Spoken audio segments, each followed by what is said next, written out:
Bitcoin is down, Ethereum is down, Dogecoin very down. It seems like the days of easy crypto gains where you can YOLO money into anything and make a return are over. But as much as I'd like that to be the worst of it, we need to talk about why we may be entering a crypto winter, which could potentially impact cryptocurrencies for months or even years. Hey everyone, and welcome to FinTech. So in this video, I'm going to talk about why cryptocurrencies have been dropping, and get into how long they may continue to drop or be stagnant in price, and how all of this ties back to the Federal Reserve, a coming executive order from President Joe Biden, and mortgage-backed securities, the same assets that kickstarted the Great Recession. And as crazy as the last few months have been, things may be about to get even crazier, with the New York Times throwing up their hands and saying, don't touch your portfolio, don't even look at it, and let's just ride this out. So needless to say, there's a lot of uncertainty over what's going on. So hit the like button if you want, and let's get straight into it. First off, what is a crypto winter? Well, a crypto winter is defined as a drop in values for an extended period of time. And since the creation of Bitcoin, we've seen a few of these, usually ranging in length from a few months to as long as a few years. Look back at Bitcoin before 2020, for example. The crypto market saw a huge explosive surge around 2017 before dropping in value and then stagnating for years, before eventually rising to an even higher price than before. Now, that's not to say that this will happen again in the future just because it happened in the past, but if history is any indication, we may now be seeing the same kind of pattern we've seen with crypto since its inception. Now, this may seem like a weird pattern, especially if you come from a stock investing background, where we tend to see long periods of slow growth in the market and then short, rapid crashes that then recover. It's almost like the exact inverse of the crypto market. But while the crypto market has lost $1 trillion in value and we're 50% off of all-time highs, we need to look into the causes of the latest drop to help us understand. Is it going to continue to drop, or is this potentially an opportunity for us to buy the dip and get in at a cheaper price? After all, Cathie Wood thinks Bitcoin will eventually hit a price of over $1 million per coin, and Ethereum could hit a $20 trillion market cap by 2023. So there's a lot going on that's been affecting both the stock market and the crypto market over the last few months. The Fed has finally admitted, after months of saying inflation is transitory, that inflation is not in fact temporary and that we are seeing sustained prices rising all around us. And with a change in their stance on inflation, that signaled the Fed to start considering hiking interest rates to combat that inflation. You can think of it this way: the cheaper it is to borrow money, the more money people will spend in the economy, and also the opposite. As borrowing rates get higher, people will tend to spend less money, which in turn should decrease inflation. The problem is, when you raise rates, it sometimes causes businesses to panic, especially if they were relying on those lower interest rates. So they might stop hiring new employees, or they might be more conservative in investing back into their businesses, which can cause company stock prices to drop. So fighting inflation could hurt the markets. Of course, on the flip side, high inflation can also cause the market to drop. So Fed Chairman Jerome Powell is in this tricky spot where he needs to start raising interest rates from their historically low levels, but he needs to do it without increasing unemployment. And their solution so far has been to not take a strong position on what they are doing next. And if you didn't read their principles for reducing the size of the Federal Reserve's balance sheet because you don't spend all day inside reading about the Fed, you may have missed the Fed's very vague plan. Basically, they said they are going to allow interest rates to start rising slowly over a long time period, hopefully slowing inflation while not ruining the economy. But their strategy could also change at a moment's notice depending on what the economy is doing at the time. And while this approach probably makes sense, it introduces a lot of uncertainty and fear from investors. And if we know one thing, it's that the market hates uncertainty, and that fear could at least be partially responsible for crypto prices falling. But that's not the only thing that could be hitting the market right now. There's another area we need to watch very closely, as it could have just as big, if not an even bigger impact on the crypto market than the Fed's strategy. And that is China. Long gone are the days when the American economy dictated where the world economy would go, and more now China has a huge influence on global markets.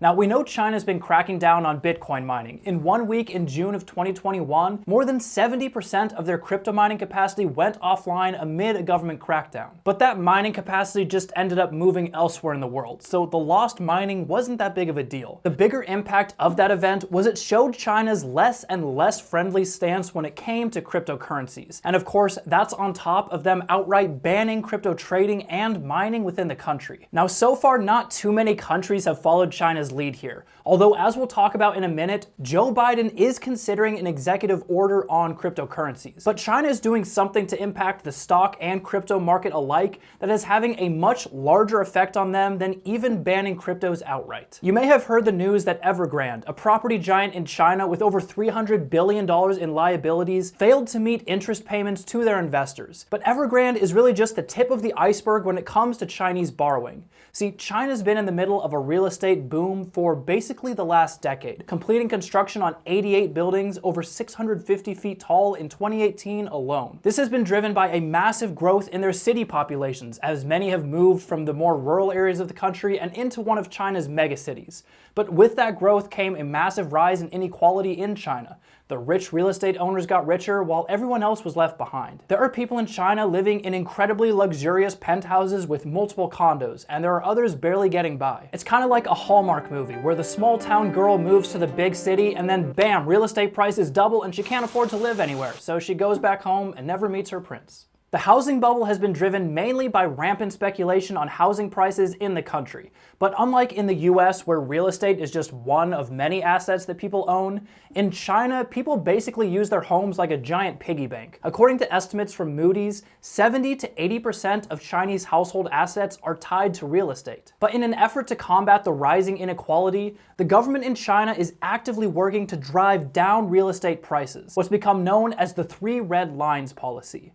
The problem is, China might be playing with fire here, because while they can squeeze builders and mortgage lenders to slow the real estate boom, they risk collapsing all their real estate prices, which makes up the majority of their household assets. This could cause a collapse in the entire Chinese economy, which would soon spread to commodity prices, which then spreads around the globe, impacting every person in every country on Earth. And while we haven't yet seen that collapse, it again feeds into the uncertainty in the markets. But okay, the markets are down because there's a lot of fear right now, but how long will they stay down? Well, there are a few major trends which could turn this temporary dip in the market into a long-term crypto winter. The first is one we've touched on already, which is a question on what the Fed will do next. While uncertainty may have dropped the market temporarily, the Fed is planning to slow the amount of money they've been continually pumping into the economy. The Fed issued a statement back in 2020 that they were buying $40 billion worth of mortgage-backed securities each month.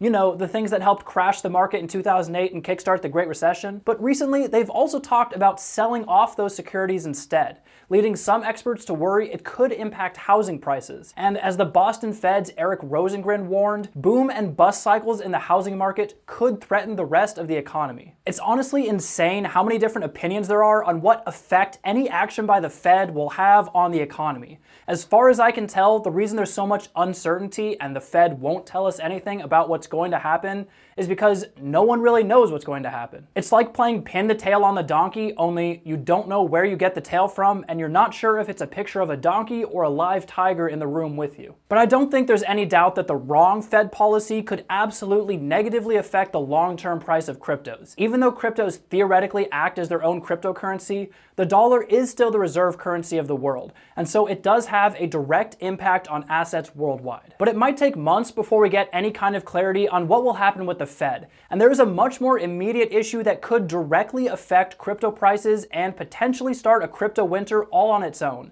And that is Joe Biden's executive order regarding cryptocurrencies. US President Joe Biden is seeking to put the White House at the center of Washington's efforts to deal with cryptocurrencies by issuing an executive order expected later this month. His administration is considering cryptocurrencies as a matter of national security, based on its ability to disrupt existing financial markets and its cross-border applications. And with some nation-states starting to experiment with digital assets, the issue is becoming even more pressing. El Salvador, for example, became the world's first country to adopt Bitcoin as a legal tender, with that country's president even making public Bitcoin price predictions. And with this news of the government finally stepping in to regulate the crypto space, this has some investors worried. So does this executive order spell the end for crypto in the US? Well, in reality, I think this kind of regulation was inevitable. The US now has more crypto miners than any other country in the world following China's crypto ban last year. And with Bitcoin, Ethereum, and NFTs gaining more and more attention,